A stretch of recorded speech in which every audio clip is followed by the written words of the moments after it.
Quando diverse settimane fa i dipendenti comunali hanno iniziato ad organizzarsi per scendere in piazza, qualcuno può aver pensato che la manifestazione coincidesse con uno sciopero, invece no.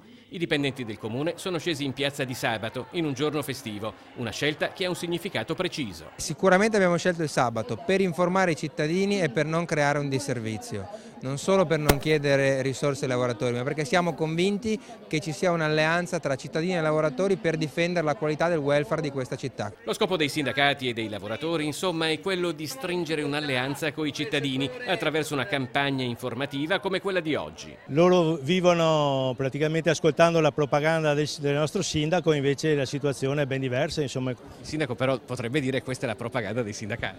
Senz'altro potremmo, comunque ognuno fa la sua parte, lui l'ha fatta per troppo tempo, forse adesso cominciamo a farla anche noi. Ma i punti di vista possono essere diversi anche tra i sindacati. In piazza Ferretto, ad esempio, la CISL non c'era. Probabilmente con una bella giornata saranno in spiaggia, tanto loro problemi non ne hanno. Sono rimasti anche l'altra sera fino alle 10 a trattare con l'amministrazione comunale, mentre tutte le altre organizzazioni sindacali che rappresentano oltre il 95% dei lavoratori del comune hanno deciso di alzarsi dal tavolo, ma non per andare via o per rompere le trattative, ma perché ci eravamo fermati su un punto molto importante che è quello del confronto.